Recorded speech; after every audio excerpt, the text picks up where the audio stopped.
From a woman who built an entire hidden apartment inside a shopping mall sign, to a man secretly living inside someone else's attic. Coming up are mind-blowing places people have actually lived, all the way down to this bizarre village in England. Seriously, this village is built in the middle of a shopping mall. Yep, the Queensgate Center wasn't being used, so they built these odd, colorful homes here to make use of the space.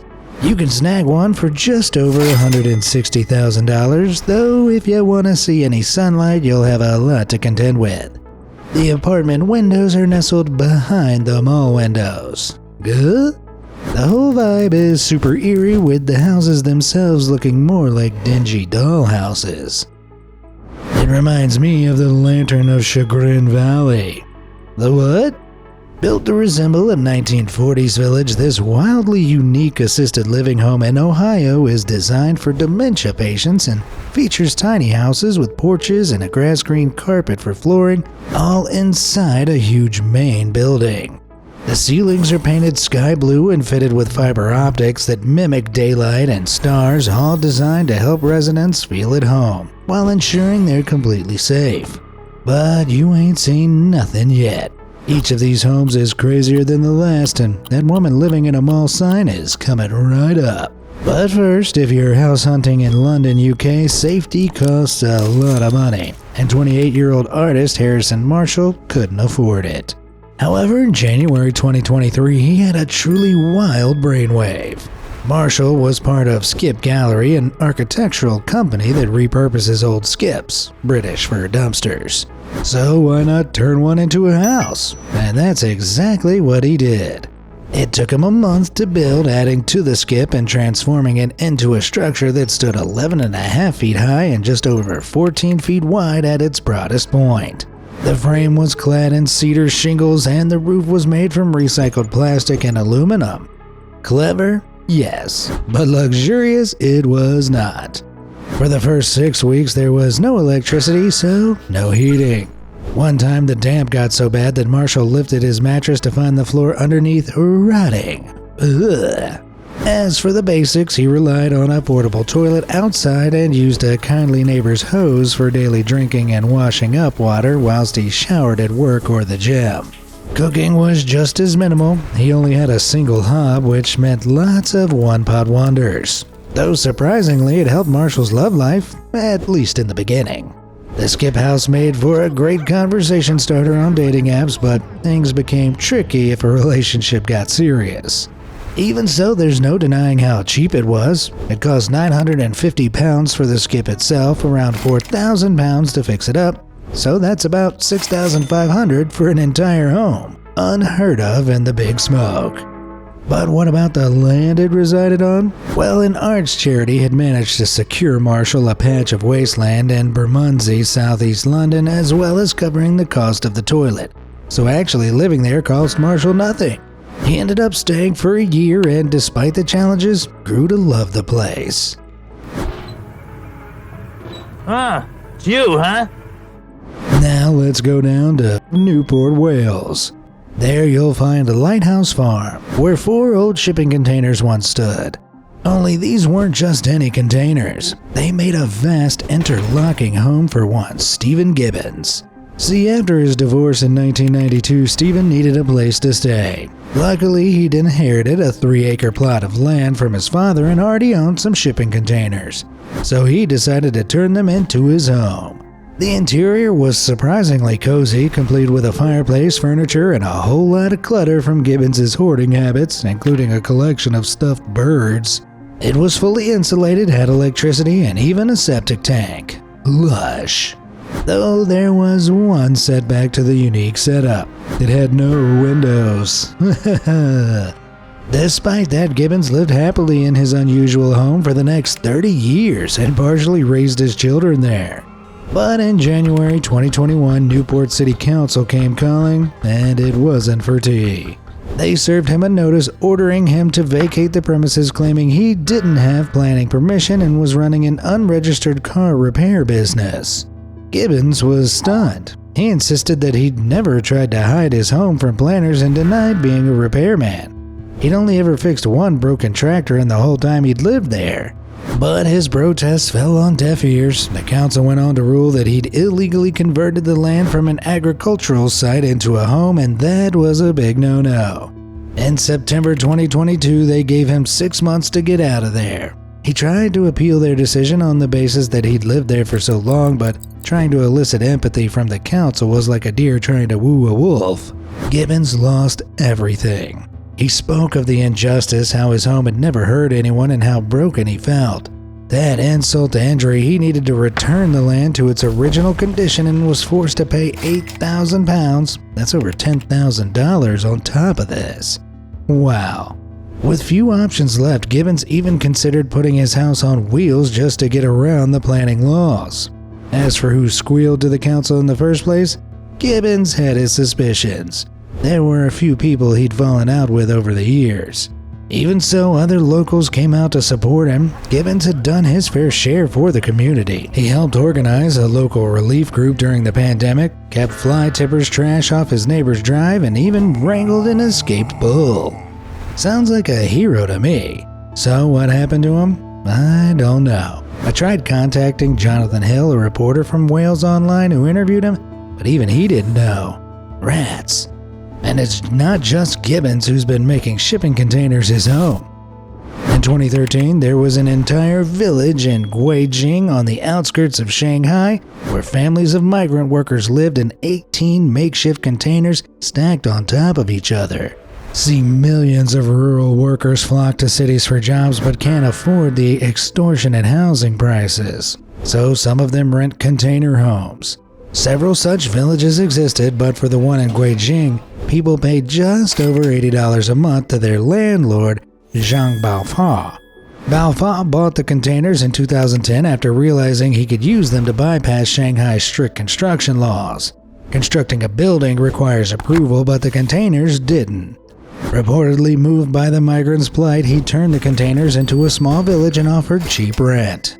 Despite their rough appearance, these makeshift homes had electricity and running water, though that was about it. There were no bathrooms, so residents relied on public toilets and bathhouses to wash. Over time, the village grew into more than just a place to live. People converted containers into offices, stores, and even bars. However, this unusual way of life came under threat. The government claimed the containers were unsafe and, more importantly, that they were standing in the way of development.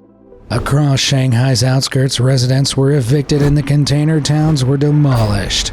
This bulldozer urbanization was part of an estimated $6 trillion campaign to develop infrastructure for around 400 million people expected to become urban residents over the next decade. The irony being that the cheap housing they demolished was for the very workers it wanted to attract, and they didn't even bother providing replacement homes. Ultimately, the land was sold to developers who used it to build a load of expensive stuff. Of course, there are those who view the shipping container design as chic. Over in the town of Lo Barnechea, Chile, nestled in the foothills of the Andes, stands a behemoth home built from 12 shipping containers covering nearly 3,800 square feet. This bold structure flaunts its exposed concrete and steel cladding to striking effect. The house is designed far longer than it is tall, with slanted volumes that follow the steep outline of the land, earning it the name Caterpillar House. In 2020, London designer James Whitaker was commissioned to create a container house in Joshua Tree Park in the midst of the Californian desert that takes things even further. It would be made from 21 shipping containers splayed out in all directions and aptly named the Starburst House. Whitaker drew inspiration from a childhood science experiment where he dangled a grain of salt on a cotton thread into a saline solution and it slowly grew into a crystal. That same year, the house went up for sale for $3.5 million, despite the fact that it didn't actually exist yet. Construction was supposed to begin in 2021, but as far as I can tell, it still hasn't happened yet, which is a shame considering how insane this place looks. But enough about shipping containers. Here's someone who went way further with their crazy home. In April 2024, contractors working on the roof of a family fare grocery store in Midland County, Michigan noticed something odd. An extension cord leading into the store's sign. that definitely shouldn't have been there. What's more, locals had recently spotted a mysterious figure dressed head to toe in black wandering around the area, but no one knew who they were or where they lived.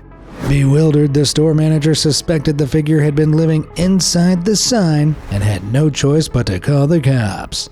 The Midland police arrived on the scene, and here's what they found. Yeah, I was trying to get my stuff so I can get down right away. I'm moving out of here in 24 hours to get away from all of this. You're coming out right now. Okay. It turned out this stealthy tenant was a 34-year-old woman living in a space estimated to be about 5 feet wide and 8 feet high. And she wasn't living in squalor either. She had all the essentials for a happy home: a coffee maker, computer, bedding, phone, and even a printer? Who has one of those anymore? So why was she living up on a roof in the first place? Well, she was homeless, and despite having a job, I guess she couldn't afford accommodation. That said, when reporting this story, she chose to remain anonymous and was tight-lipped about her background. What caused you to look in here? This, Did somebody turn you on to this? no, this is actually an old safe spot. Okay. And there's certain spots that when certain events start to take place that are considered safe spots. Well, to my knowledge, nobody's reported you missing or anything like that, so. They did that a few years ago. They did? And the only reason they reported me was so that the cops could find me for them. Yeah. Does that whole safe spot mean others used it before her? It certainly sounds like it. What I do know is that she covered her body in black and wore a mask and goggles because of a super rare allergy to sunlight.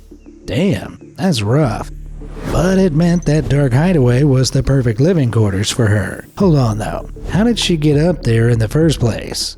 Well, this ninja admitted to scaling the roof using a collapsible ladder and hauling all her belongings up like this too. You can't knock the effort. Since having a strange person secretly living in your store sign is a huge liability though, the police had to escort her off the roof. Thankfully, no one pressed charges. The woman complied, apologized to the manager for the trouble, and went on her way. Store workers gathered up her belongings from her tiny home, leaving them in a safe spot for her to collect later. So, where is she now? No one knows. As for who she actually is, a 2024 Detroit News article claimed to reveal her backstory. Since it hasn't been confirmed elsewhere, I won't mention the name it gives, but according to the article, the woman was brought up in Midland in a fractured home and raised by her grandparents. Throughout her life, she suffered from schizophrenia. Thoughts came and went uncontrollably, leaving her exhausted, confused, and isolated. She couldn't sleep and spent her days believing people were spying on her and plotting to harm her. As she grew older, her behavior became more erratic. She would mumble incomprehensibly to herself and even proclaimed that she was a prophet. This all took a toll on her relationships with family and friends. Unable to focus her mind on anything, she left college in 2014 and quit her part-time job. She didn't trust anyone. All she wanted was to be left alone. In 2016, her grandfather passed away, pushing the family even further to the edge. She rarely left her room and kept her grandmother up all night making noise. During the day, they'd fight constantly. By August 2022, her grandmother could no longer cope and evicted her. Despite offering her help finding an apartment, the woman declined. By 2023, she was living off the grid with only herself to rely on, making do in a tent she'd set up on public land. Somewhere along the line, she ended up moving to that roof, and after her discovery, was apparently spotted living in a tent on the roof of a laundromat. Like I said, I couldn't corroborate the Detroit News article with any other sources, and I'm not sure how they got their info. But whoever and wherever she is, I just hope she's okay. In March 2012, on the outskirts of Splendora, Texas, USA, a postal worker came across an abandoned lot. The area was caked in trash, and stranded in the middle was a broken old school bus with its windows blacked out. Two bedraggled children were playing in the filth there without an adult in sight. Alarmed, he immediately called the authorities, who arrived on the scene and took the kids into child welfare custody. It turns out they'd been living in the ramshackle bus for 3 whole months. They were taken care of by a woman believed to be their great aunt. Though care is a generous word. The children weren't enrolled in any school, and when she left to work her 12-hour shifts, she'd leave them alone all day. Neighbors even recalled seeing the kids wandering around outside in the dark. So where were their parents? Well, they'd both been imprisoned for embezzling money from Hurricane Ike victims in 2008. Damn.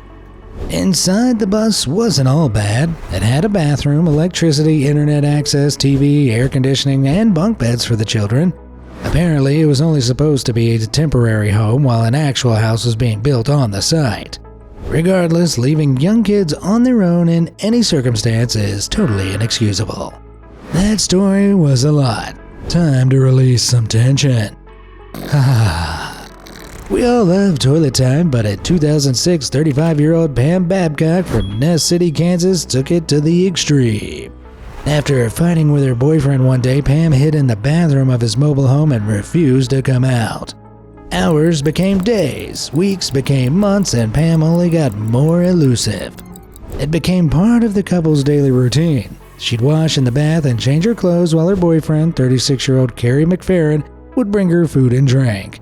They'd chat about ordinary things, and every day he'd ask her to come out of the bathroom, but she'd always reply, maybe tomorrow. Then at some point she moved on to the toilet and refused to get off. She sat there for over a month, barely moving, and the effect it had on her body was horrifying. Think about how numb your bum gets from sitting in the same place for a couple of hours. Well, a month was 730 hours. The prolonged pressure of sitting on the seat for so long made her skin begin to blister, and as the wounds healed, her skin started growing around the toilet seat. This damaged the nerves in her legs, which, along with her immobility, caused them to waste away. Oh man. It all came to a head when in February 2008, Corey found Pam groggy and lethargic. Enough was enough. After 2 years in the bathroom, a worried Corey finally called the authorities, which is 2 years too late if you ask me. When police arrived, they were shocked. Pam insisted she was fine and didn't want to leave, but this time she had no choice. Whipping out a crowbar, the cops removed the entire toilet seat with her still attached and rushed her to the hospital, where doctors painstakingly removed it from her body. But why would someone do this to themselves? Sadly, Pam had a traumatic childhood filled with abuse and likely suffered from agoraphobia, a fear of situations where escape might be difficult or help unavailable. It often causes anxiety about leaving the house, only Pam took it a step further. The bathroom was the one place where she felt safe. As to why Corey didn't ask for help sooner, he said, she's an adult. She made her own decision. After a while, you kind of get used to it. Right. Subsequently, Corey was charged for mistreatment of a dependent adult and sentenced to 6 months probation. Pam was released from hospital after months of treatment, though the trail goes cold when it comes to what happened to her after. Some say her legs deteriorated so much that she could no longer walk and has remained in a wheelchair, but without any clear-cut evidence, I can't say for sure. Now, if you were traveling from New Delhi railway station sometime between 1975 and 1985 and decided to rest in the waiting lounge, you would have been met with quite the sight. Living there was the Mahal family. Mother Willett, Mahal, her 2 children, their 7 servants, and 13 watchdogs. So what were they all doing there? Well, Willett persistently claimed that she was Indian royalty, a descendant of the long-deposed house of Uvood. Uvood, or Awadh, was once a Shia Muslim kingdom in northern India with the capital of Lucknow as its base. But by 1856 it all went to pot when it was annexed by the British Empire. Uvood's governor at the time, Wajid Ali Shah, was stripped of his land and exiled. Fast forward to the 1970s, and Willett declared she was a descendant of the Uvood's last kingdom and vowed to wait in the station's VIP waiting room as a form of protest until her ancestral properties were returned.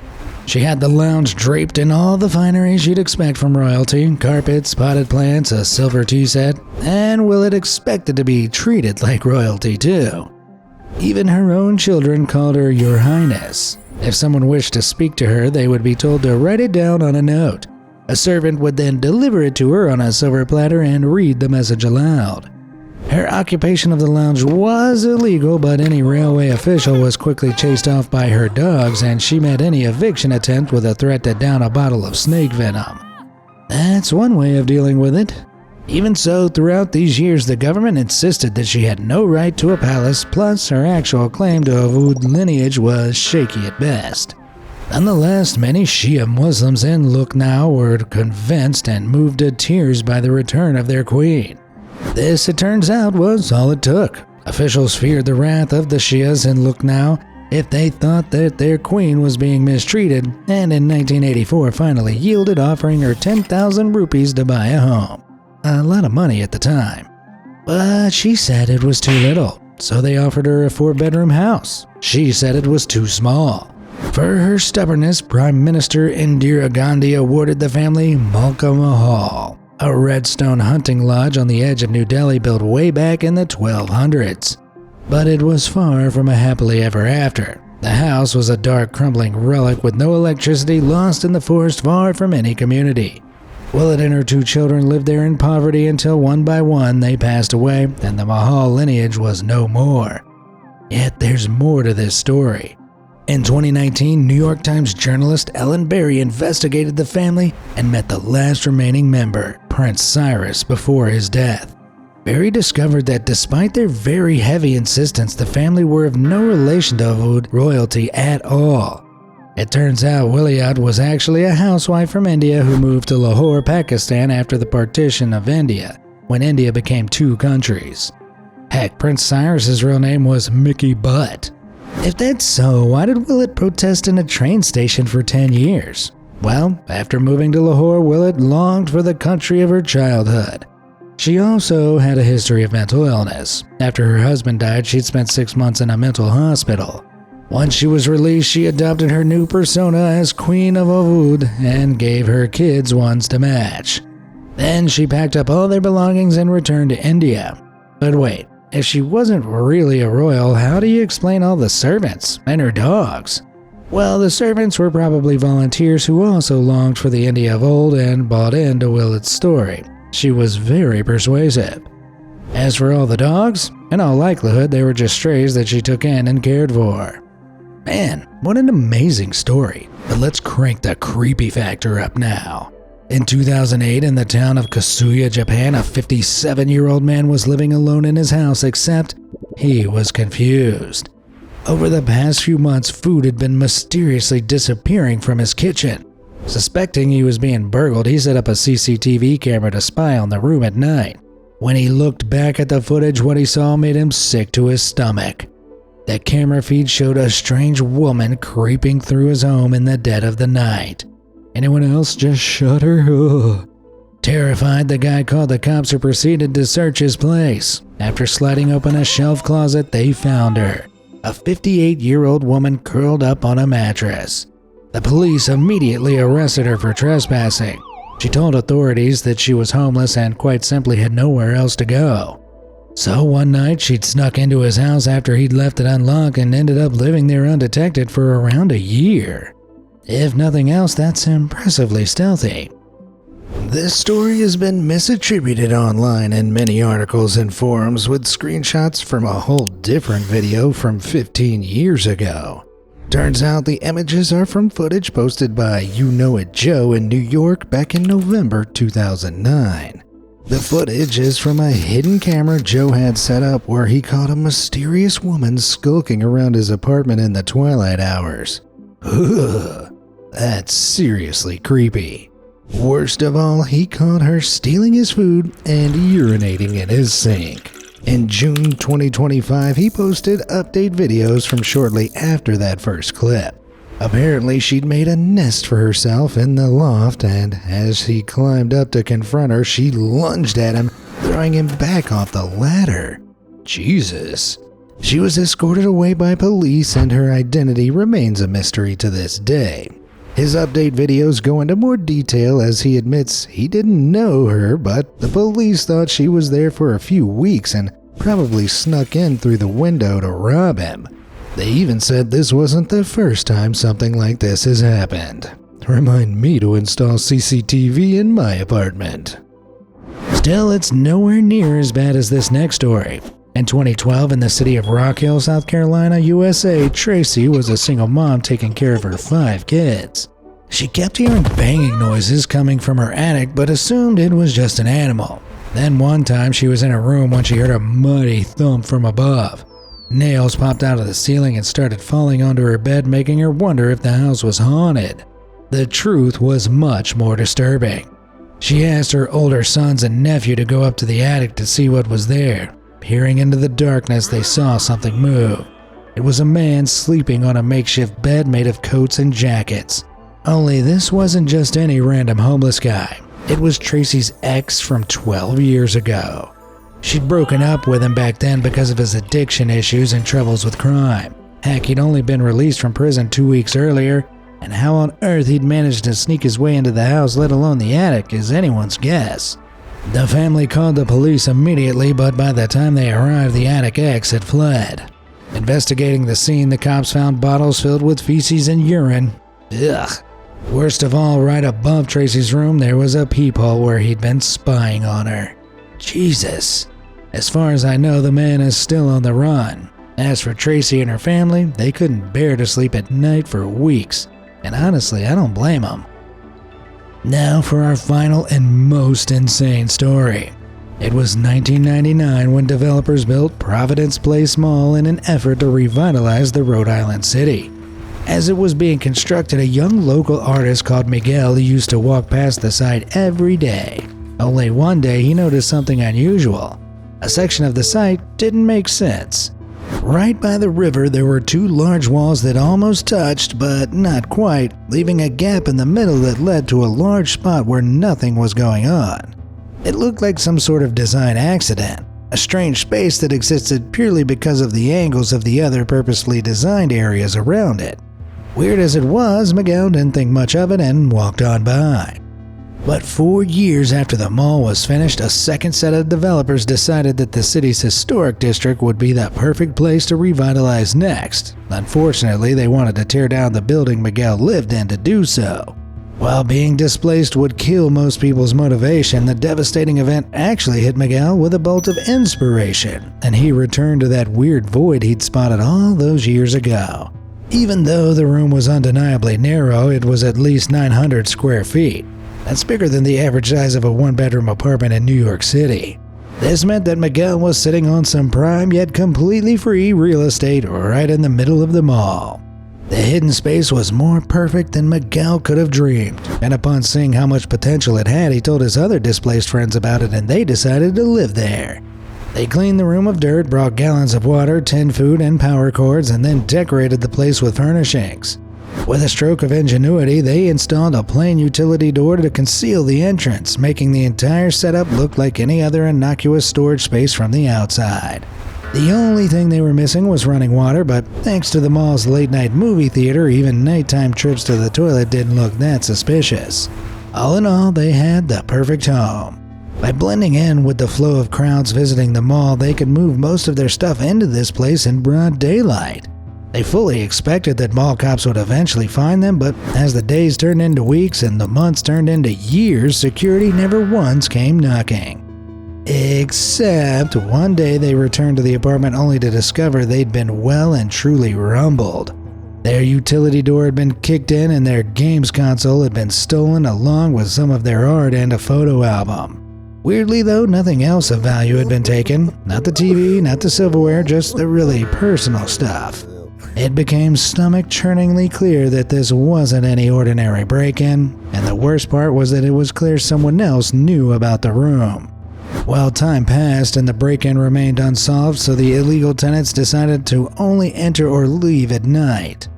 One day, however, Miguel brought a visiting friend over and couldn't help but give her the full tour of their unique home. But just as they were about to leave and Miguel opened the door, 3 security guards suddenly stormed in and detained him on the spot. It turned out that 2 mall cops had discovered the room and were responsible for the earlier break-in. Instead of clearing everything out, they'd taken personal items so that they could try and identify the culprits. Clearly, they'd been stalking the entrance, waiting for someone to return on their watch. And the foolish decision to visit during the day meant Miguel's project was about to come to a crashing halt. Miguel was sent to criminal court where the prosecution brought out a long list of charges including breaking and entering and felony trespass. However, the judge was less concerned with the charges and more impressed by Miguel's sheer audacity. So impressed was he that the judge eventually declared that the creation of the apartment was not a criminal act. Instead of hard time or a hefty fine, he handed Miguel a misdemeanor for trespassing and sent him on his way. This slap on the wrist was nothing short of a miracle. Somehow Miguel had lived on and off in the mall for years, and even though he'd been caught, it cost him absolutely nothing. But it didn't mean he walked away unscathed. Miguel was banned from the mall and even now still isn't allowed to step foot near his old home. That's it. If you liked this video, be sure to check out People Found Living in Bizarre Places for even more crazy tales. Have a great day, guys. Bye-bye.